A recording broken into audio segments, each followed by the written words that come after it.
We have very loyal customers, and it's only better brand names that can carry better price points and retailers that understand our product. So when most consumers don't know really what's in their bed, our customers know what's Talalay.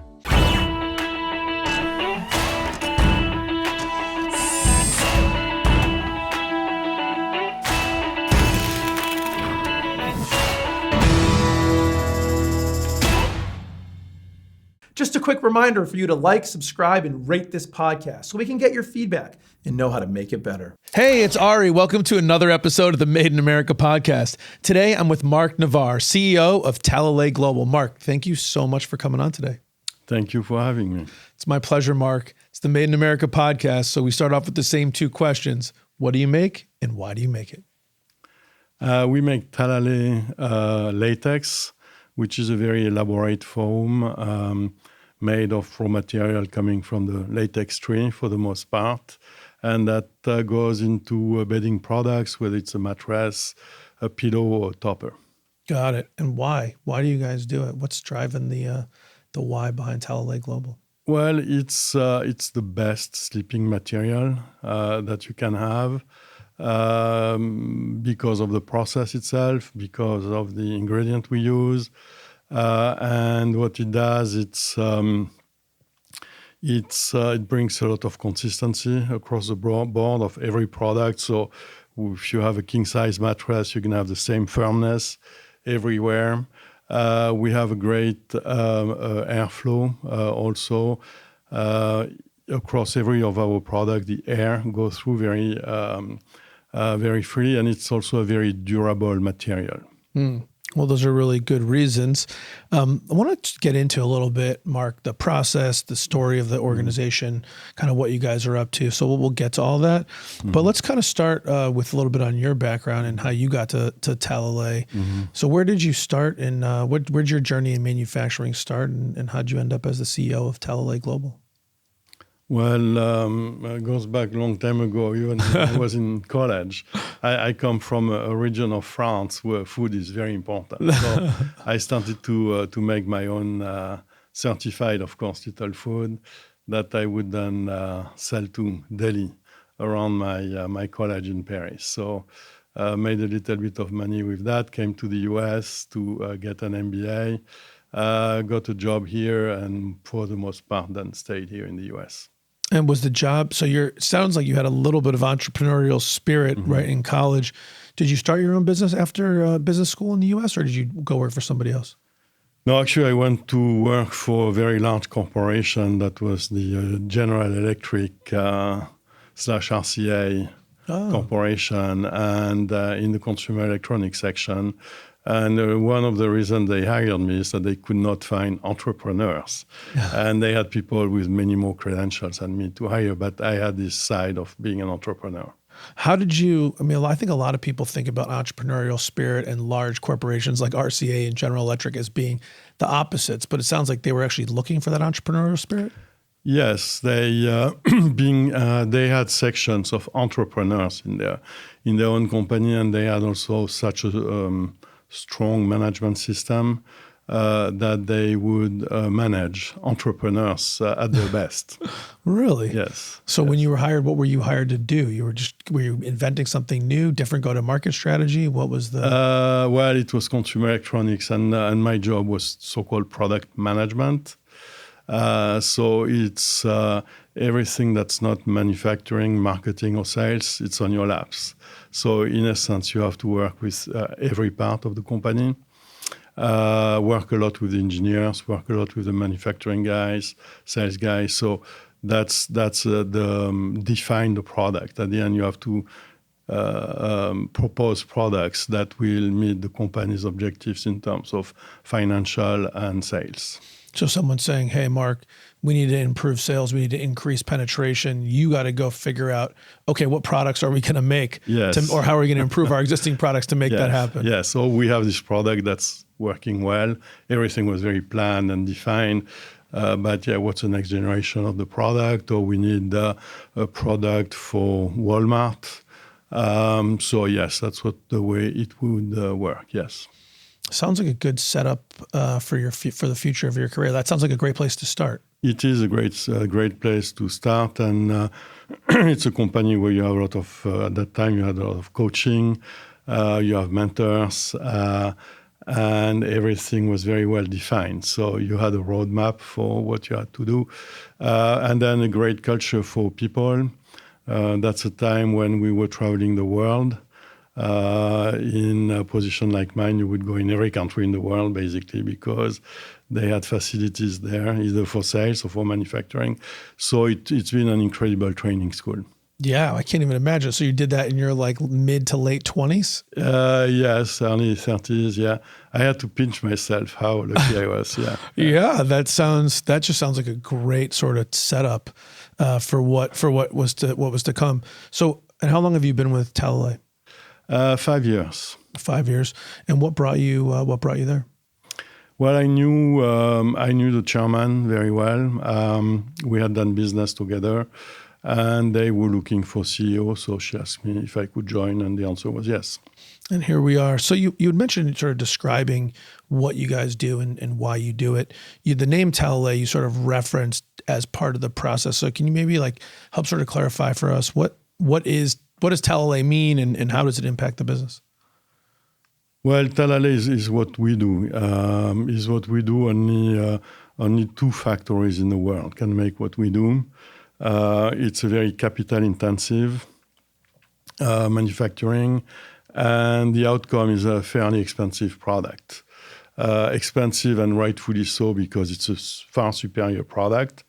So we operate in a fairly niche market.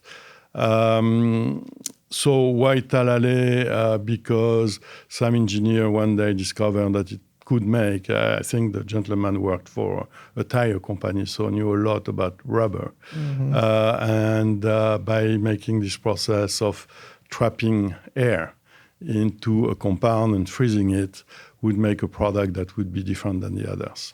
So let's kind of walk through that a little bit. So you guys make primarily bedding, like you mentioned, yes. Pillows, mattresses, and toppers. Yes. And the Talalay process is what makes the product unique. So just walk me through the process, maybe understanding that I'm not a latex manufacturing genius, but maybe give me the parameters. Okay. So we buy latex from the sap of the tree. It can be made also man-made sometimes, so we have both possibilities. We mix that with some other materials to make it a stable compound. We process through pipes into these molds, and then we pour in a mold, let's say a queen-size mold. We can pour more or less of this compound, and that will give the firmness of the product. So the more we pour, of course, the firmer and the least.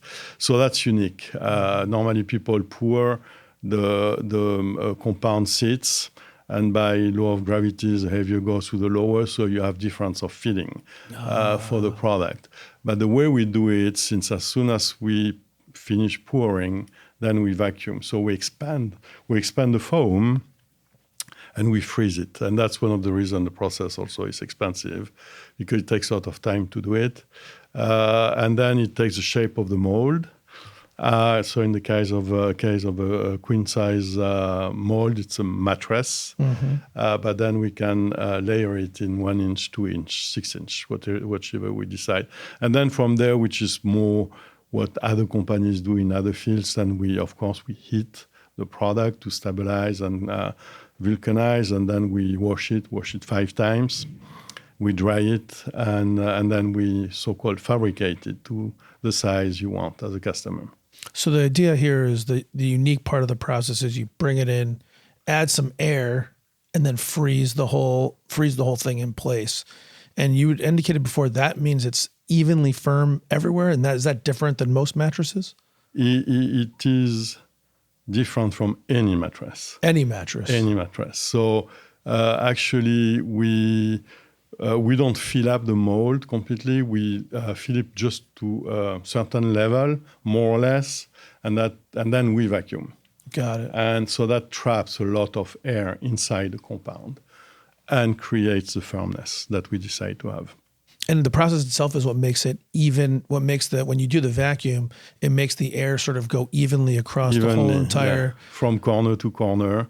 That sort of seems unbelievable, to be honest. It is. It's magic. It does feel a little bit like magic. Because you need, it's a very large mold. It's enormous. Technically, it's a wonderful piece of engineering, actually, our molds. And so you seal them, you close them sealed, and you, what we call, pull the vacuum. Right. And the vacuum does expand completely evenly. And the freeze, then instead of having gravity, and things, particles going down or in different areas, it stays absolutely in place. So, and once you freeze it, once the freeze is done and then it gets heated and washed and all that, it doesn't change the way it's set up. It's just locked in there. It's locked in there. Yeah. Huh. And that's different than, so when we first were talking about this, I sort of was under the impression it was like a type of memory foam, but it sounds like it's actually a totally different process. Yes. That has a different outcome than the traditional sort of like what people think of as memory foam. Yes. One of it for us, that's a great feature of the product, is that the air can go freely. And so you can see a lot of cooling fabrics, cooling device, and we have in a natural way the air going and cooling actually. So that meaning like, so if I'm sort of thinking about in practice, that means that it's going to be more comfortable to sleep on because I'm going to get more air through the mattress? Yes. So it must be pretty good for pillows too, I guess. It's great. It's also great for pillows. And if you take memory foam, you will sink a little bit in the foam. Mm-hmm. It will take your body shape. In ours, it of course takes a little bit of the body shape, but if you look at the imprints of your body on some kind of computer formatting, you can see that your body is actually sitting on top of the mattress, not inside. So that makes it much more comfortable. Really? Yeah. So the downside of the process is it's kind of expensive. Yes. Which then makes the product more expensive. Yes. So what is when you think about the market, what is sort of the niche market that you serve? That's the high-end bedding market, basically? Yeah, we have, the benefit for us is that we have very loyal customers, and it's only better brand names that can carry better price points, mm-hmm. and retailers that understand our product. So when most consumers don't know really what's in their bed, our customers know what's Talalay. So how have you gone to market? I mean, so let's back up before you got there. How long has the company been around? About 45 years, I think. So it's not an overnight sensation. No. And so what has been the go-to-market strategy over the last 45 years? Like, how does the product get to market? How do you find your customer? Well, we are a committed so-called OEM supplier. So we sell to people who will make the mattresses and then sell the mattresses either directly or through a retailer. And I'm saying that because it's a very disciplined business model. There's a trust also between our customers and us that we're not going to try to go another route. Mm-hmm. And maybe when we talk about the pillows, I'll explain how we did that. So that's what we do. We make products that are very elaborate, but unfinished. Unfinished. So what's remaining when you're done? You have to make a mattress. So now you have to put layers together. You have to put the cover. You have to make, the stitching, which is something that we don't do. And so then when that goes to market, does the brand then have to advertise the Talalay inside of the bed, or they don't advertise it? Like when as a consumer, right? If I'm like, oh, this is pretty interesting, where would I find this mattress? They, generally speaking, don't advertise it, but we're working on that because we'd like them to advertise more. But if you go to a good mattress store and you ask a mattress with Talalay, they will direct you to the right one. Well, there you go. Well, you brought up the pillow, so I'll ask you. I mean, you have, and for people that are listening only, you've got a box Juvea on the table, which isn't Talalay. So maybe help explain what the box is all about. So this is a queen size pillow. We could put a king size pillow in the same box. And the advantage of our product, and going back to the vacuum freeze and having all these bubbles inside, you can compress the pillow, and the nature of the latex allows it to recover. So you open the pillow, you open the box, and the pillow comes back to life, and it will last for many, many years without a problem. So this pillow is made like a mattress. It's made in a bowl. It's vacuum freezed. But then to get from a product that's a raw, we call that a bun, to a finished product, that's something that we can do. So the covering, we can cover a pillow. That's not very difficult. So we have covers. We put the cover, then we compress it, and then we put it in the box. And then it's ready to sell this one to a consumer. So have you guys gone direct with the pillows then? So, to our discipline with our customers, that we don't want them to second guess what we're going to do. So when I joined the company, and I brought the idea, why don't we do our own pillows? And everybody came to me, oh, Marc, you're going to kill the business. We're going to lose this customer. So what we did is we went see a couple of very valuable customers with this concept. And, giving it some background, pillow is a very, very big market. If I were to ask you a name, a brand name in the pillow industry, you probably would think about one or two that more toward the entry level. So there's no real champion of the pillow business in better brand names, better price points. So what we thought is that the best is that we create a concept that our customers will champion. So we invented this. We invented Juvea. We went to see a few customers, and where some people told me, oh, you're going to create a problem, they loved it. Really? They loved it. They thought that's great. And, it's not very difficult to explain that this is a complete void on the marketplace. And why would you leave it empty when I can help you serve that market and fill this niche? So this void. So we went to Amazon, because for us, we don't know what it is to ship a retailer, ship products, take the returns, the markdown, chargebacks, you name it, collection sometime. So we partnered with Amazon. Actually, we had a great meeting, first meeting with Amazon when we presented the concept. The Amazon person mentioned that's going to be like shipping diamonds. And the fact of the matter is that this allows us, shipping becomes very inexpensive in this format because it's optimized, what we call dimension weight. So we can put more product in the product, if you will. So for the same price, you spend much less in shipping and much more on the product itself. So we launched it on Amazon, wanted to make tick reviews and good words for us. And our customers can buy it from us, exactly the same shape, with their own covers, their own box, their own name. And so that helped us actually open a market. So that's actually really, that's fascinating. So I want to kind of circle back, because you're obviously in a business that's extremely channel oriented, right? You have these relationships built over decades with the people that really between you and the customer. Yes. And I got to imagine, Marc, you never wanted to start opening up mattress stores all over the world. So those relationships were really important. Yes, absolutely. But maybe even, by the way, relying on your kind of early entrepreneurial market expansion experience from back in the day, you were thinking, what can we do to expand our market? And the pillow market looked at something that was very related, that had a gap. And I just want to pull on that for a little bit, because you sort of said something that it's a little counterintuitive.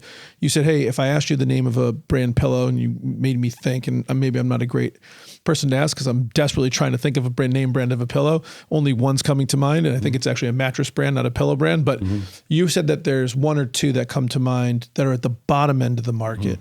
And that, in your mind, that said, hey, it's not that those two names have it and all people care about is low, I don't know if low quality is the right word, but a lower end pillow. You saw that and said, no one owns the high end, and there's got to be a market for high end. There's one valuable company in the high end, but they are not selling the product to third party competitors, really. Right. So you thought we could go and fill this void. So let's break that into 2 steps. So the first concern is I don't want to irritate my real customers. So just walk us through, you went to them, you said they were excited. How did you present it? Walk me through that. Well, the first thing is you have to bring an incredible product. Okay. You need to have something, you need to have a story to tell your customers because you need to get the support and the attention. So if it's just to say, I'm going to say my pillows myself, there's no reason to even have a discussion. Now, if you bring them a pillow, that will, if you look at the warehousing, you can warehouse many more pillows, the shipping we discussed, but then the wow factor of the way it's packaged. But then when you open the pillow, it's also a superior pillow. And this is a thing in the mattress industry, what they call a companion pillow to a mattress. So that would be a good companion. So what we told them is we're not looking at go build an empire with our own brand name, but we're in the business of growing our pillow business and growing it with you as a customer. So that's a very simple way we explained, and we said we're going to go on Amazon and stay on Amazon. That's where we're going to be, but we want a champion, and we're going to be our own champion, and you can piggyback on that. But if they're going to make so one of the innovations you're saying is the packaging. Yes, the compressing, because very few pillow you can compress and they will recover. So if normally if you order a pillow and they ship it to you, it's shipped in the normal size of the pillow. Most of the time, yes. And that's what you were saying earlier about the efficiency of the shipping, the storing, the picking and the packing. Right. Pillows on sort of a weight to size ratio take up a lot of space for relative. Yes. And so having it like this, that's stackable, easily organizable, you could easily barcode it, you can automatically, that was a big innovation. Yes. Perfect. So that makes a ton of sense. And that's something that your regular mattress customers would see value in. Yes. Perfect. So then what I'm a little bit lost on is you're building knowledge of a brand, Juvea. Yes. But they're going to sell it in their own brand? Yes. So we have a lot of customers around the country that sell it under their own mattress brand names. Yes. Got it. So I guess I was sort of thinking that you were building brand recognition through what you're doing on Amazon, but really not quite, because they're going to have to make the connection between something different. We do. You reach a point where it's no longer the same discussion at all. It's not a competition. It's not I'm going to steal business from you. I'm building a business. I'm doing nicely, which we are. But then on the other hand, through this business, we can bring innovation, test it. We get a lot of feedback from the consumer, where they like this product or not, or this product creates more reviews than another one. And we share this data with our customers. So it's still a partnership. And, whatever we sell, we're not going to put a dent in the business of pillows in the country. But yes, we're building a nice brand awareness and recognition. That also benefits a lot of people, because we sell these pillows $100 and above, which at the beginning people would say always, it's too expensive, you're not going to sell it. Now we're showing that we're selling it. So it's been lifting also our customers to try and make it work. Well, that's right. That's huge. It's sort of if someone has a mental belief that, well, no one's going to spend more than $45 or $50 a pillow, and you can say, no, there's a market out there for people that understand a good night's sleep is worth. I mean, you don't buy a pillow every week, right? If you get a good pillow, it's worth 50 extra bucks. Yes, and you're right. It's part of a big trend also, but wellness and sleep and. So we're in a good space with that, but it's also always the same challenge. You have to stay on your toes. You have to bring new products. You have to service impeccably. But it's been more of a partnership now with our customers, if anything. What are the lessons you sort of learned? When you've got a business that's been so successful, working kind of in a channel model, and now you've got a little side business that's direct. Now you've got it, to your point, it's a different it's a different animal. What have you, when you look back on the time that you've been doing this, what have you learned about the challenges of kind of doing this? Because I'm sure there's other manufacturers that are listening to this that might be thinking to themselves, maybe we should try a little direct to consumer, or but I'm sure it's not as easy as it might first sound. Well, some of our customers have had incredible success in expanding their business to a lot of channels, either under their own brand names, their own stores, OEM, private labels, you name it. And they have definitely a breadth of know-how that's enormous and growing, but they always start from something they do very well. So in that case, some of our customers that we've seen so successful, they were great at manufacturing mattresses, and so they could expand very well. We see some other customers that have high recognition, very, very valuable brand names, and work with very high-end, stringent retailers also, where loyalty is of the essence. Then they've been more careful about expanding to the direct-to-consumer, but in that case, they will work with their customer retailers to create an avenue through the retailers directly to the consumer. Yeah, and when you guys are doing this on Amazon, are you finding that that's added some real challenges when you guys are getting, you mentioned like returns and all that? Does Amazon take care of most of that? Yes. Or have you, so you really haven't, so you're in that end sort of partnering with them for that channel? Yes. So we take back the returns because we want to check. Just as a good practice, we want to know, many of the returns have been, untouched products. But we just want to make sure that if there's also quality issue, which, knock on wood, doesn't happen to us normally or never happen as I've seen, you want to have an early warning. And that's a very good way to be directly connected to a consumer returning a product. Have you found people, now that you've proved that it's working, have you found other copycats coming into the market to try and cover what you're doing? Someone says, oh, wow, look, Talalay or Juvea figured out there is a market here, and now other people are trying to get in there? Yeah, which is a good thing, right? Yes, absolutely. So it's a good thing, yes. So we've seen it. So it brings a number of questions. The negative part of that is that they don't make as good a product. Okay, so now you're trying to put in the head of consumer that this is Talalay when it actually is not. Yeah, and then it's deceptive. So that we've been actually fighting very hard. But then also we have a lot of certifications, like Forest Stewardship Council, which you have a chain of custody for the product from the seed to the end consumer. Okay, really? At every point, it's a check who owns the product. So we've been also working with these people, making sure that there would be no fake product on the marketplace.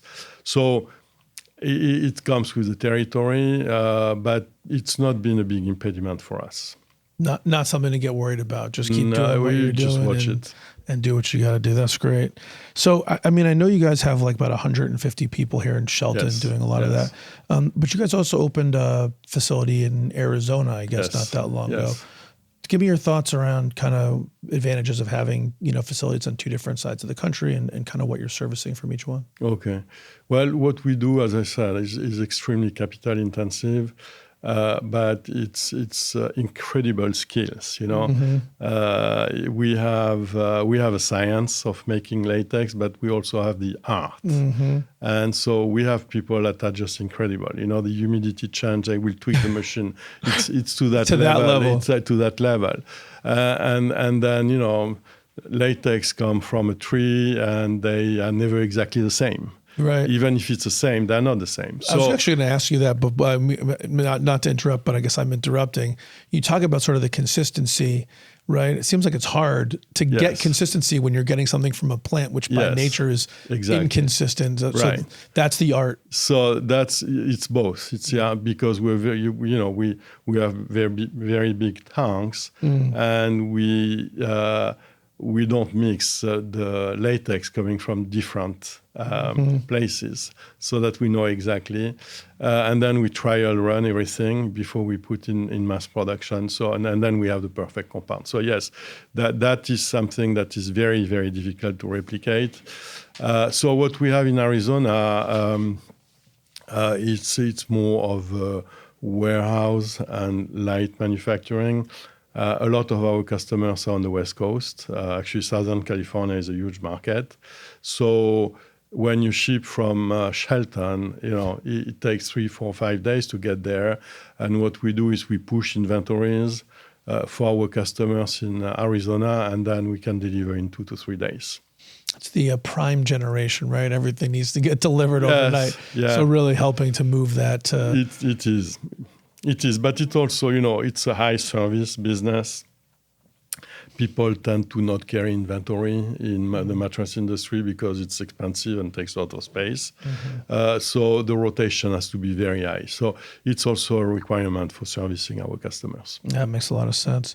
Do you think a lot about sort of foreign competition in the mattress market and how you guys are sort of, maybe because you're at the high end, you don't really deal with that. I'm just curious.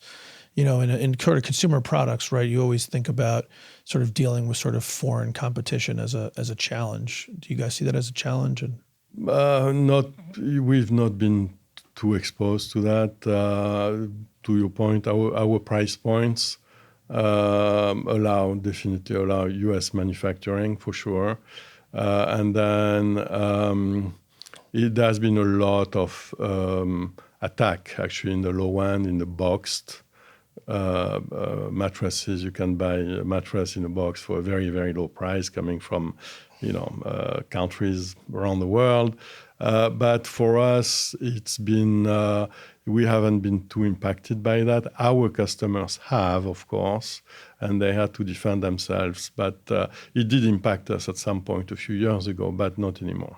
No, what changed? Well, I mean, it's funny, right? You mentioned before that sort of shipping and just-in-time inventory is really important to your customer. So that's probably an advantage to being able to manufacture close. Yes. Plus, as you mentioned, mattresses are big and bulky, so they're like the shipping cost to put it on a boat and ship it overseas probably adds a significant amount of cost to that competition. But you said you had been facing this several years ago?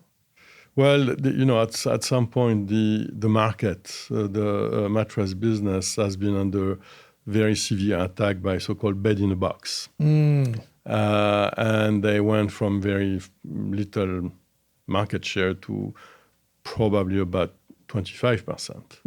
And so that has put a lot of mattress manufacturers and retailers in some trouble, of course. But then everybody has reacted properly, and the competitiveness, everybody had to upgrade a little bit and step up to the plate. But now it's not something that we see as a threat anymore. Has the market share from those competitors shrunk, or we just sort of recalibrated? I don't have the latest data, but we would think that they're about stable. And then there's been also a very big movement where you would start your own brand name direct to consumer, but then realizing that you're spending so much money in advertising, it's tough to make money. So now you went back and tried to make friend with the brick and mortar retailer, right? And so this blended actually quite nicely. Yeah, no doubt. Listen, I don't know a ton about it, but I did some reading and noticed that some of those like online bed-in-a-box really a challenge with customer acquisition costs. Returns are really expensive. And when the VC money kind of runs out and you got to run on your own, it's not as easy. Exactly. If it's costing you more, if it's costing you too much to do customer acquisition, you get a problem. Exactly. That's exactly what it is. And then returns can cause another challenge. So the more things change, the more they remain the same. You have period of little chaos, and then everybody figures out on how restore a good market for everyone. Yeah. So you've got some new market stuff with the pillow. What's sort of the next phase as you look to the future at Talalay? What do you see down the road? What does the next 5 years hold for the company? Well, our objective is to grow, but to grow in a very orderly way and growing, looking at the long term. So we have more to come in the pillow business. Of course, we have very big endeavors for the environment because we think that it's inevitable that everybody has to be in perfect way of presenting that. So we've been, it's interesting that if you look at the carbon footprint, if you have this pillow coming from a tree, you have a credit for CO2 actually.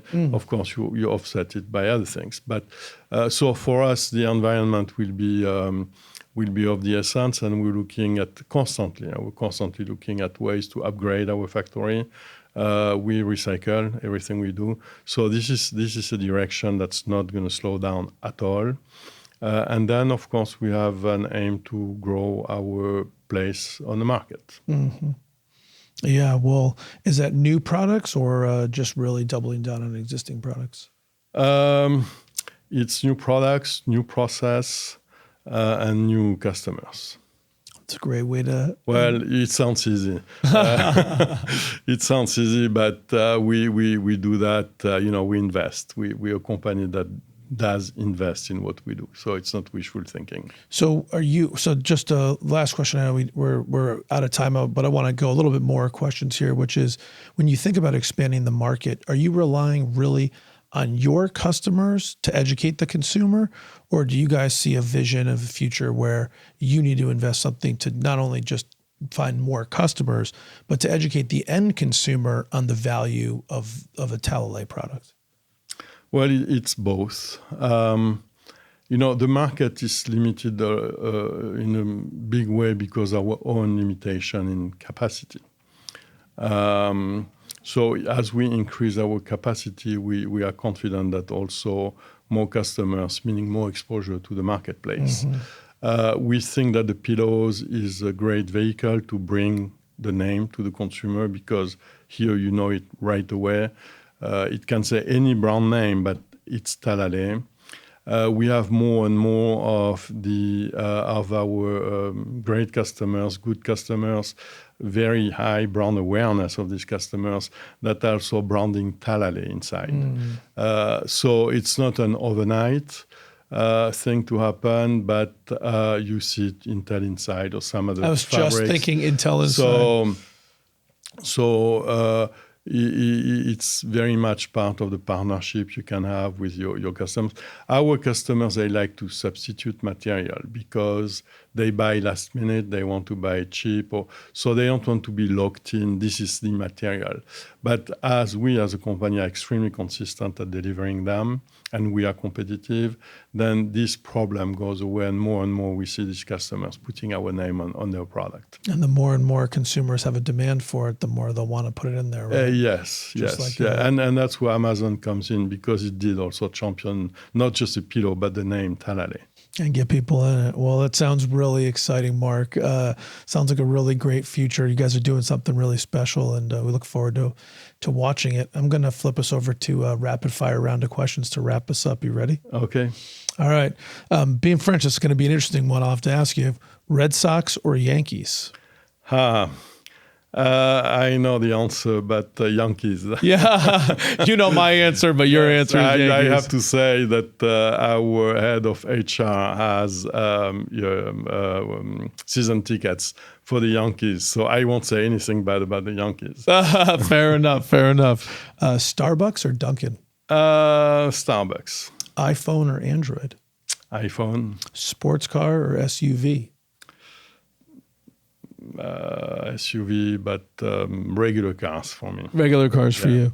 Staycation or exotic destination? Staycation. Oh, interesting.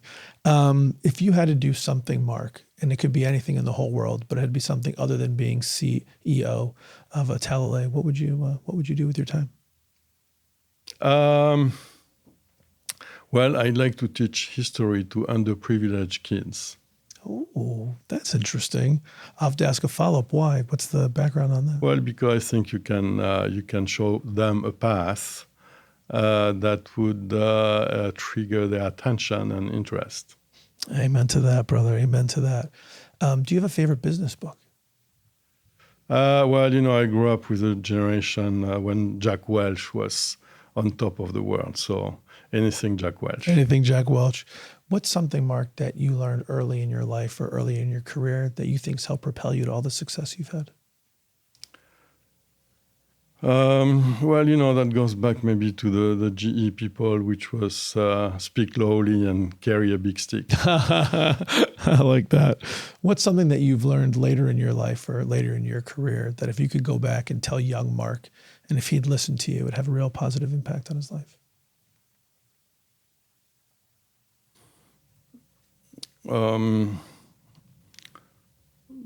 Just make sure that you check everything that's proposed to you. Make sure you check it thoroughly. Yeah. Check it thoroughly. Yeah. Measure twice, cut once. Yes. There you go. I love it. Marc, thank you so much for coming on today. Really appreciate it. Thank you so much for having me. Made in America with Ari Santiago is brought to you by Compass MSP. Thanks for listening and spending some time with me today. My goal is to help build a strong manufacturing community, and it would be impossible to do without all of you.